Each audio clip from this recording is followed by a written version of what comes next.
What's up, internet? So I have a little video today of me setting up my new coal tank. I actually had to go out and buy a new tank because I spilled acetone on my other tank, and it was an acrylic tank, so it kind of like ate the side out of it, and I'm afraid it's gonna leak and stuff. So I had to buy a new tank. This one I'm gonna try an aquascape, kind of cool looking. I saw this picture on a Facebook group of this really cool aquascape with like big rocks in the background and then plants like growing in between them and on top of them and stuff. So I tried to recreate that. I can't for the life of me find the photo that I was aiming my tank after. I tried to go back and find it and I just can't. So here's some pictures that kind of sort of look like what I'm going for, but not really. So I placed my lava rock. Yeah, I placed my lava rock how I wanted, and then I started to pile substrate up the back that the plants can grow in between the little cracks and on the ledge and stuff. And then the back left corner I actually left completely empty to put my sponge filter behind there.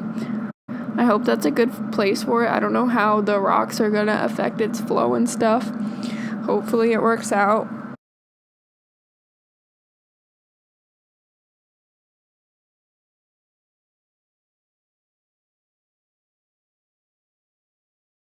So I'm using these seeds, the magic seeds that you buy on eBay for like literally 60 cents.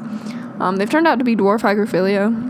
I don't know if I'm saying that right. Dwarf hygro. The small ones, I don't know what the big ones are. I don't know if anyone's ID'd them yet, but the small ones are dwarf hygro.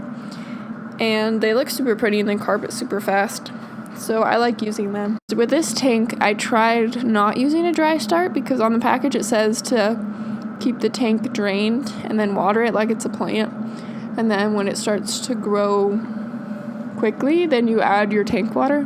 But for this tank I didn't do that, and it actually turned out perfectly fine. You don't actually have to dry start these seeds, which is nice because that means you could add them to an already established aquarium perfectly fine.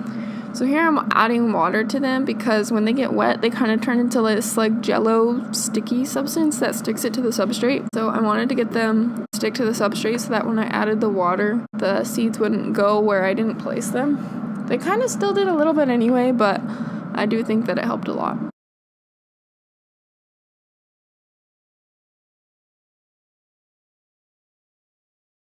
Then here I'm adding my water. I use remineralized RO water. I use salty shrimp GHKH+.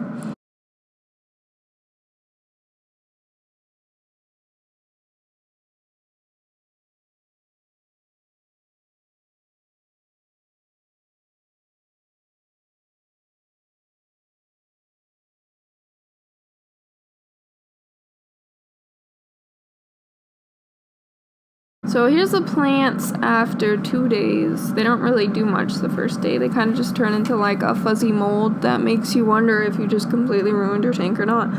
After the second day, they turn into little plants and you can start seeing them grow their leaves and stuff. At the third day, they have little leaves. And then after that, they just get getting bigger and bigger, and then they carpet your tank and they look super pretty. I really like how this tank turned out. It isn't really exactly like the picture I was going after, but I like it. Overall, I am happy with it, and I think my little shrimps are happy with it too. Then again, they would be happy with anything, but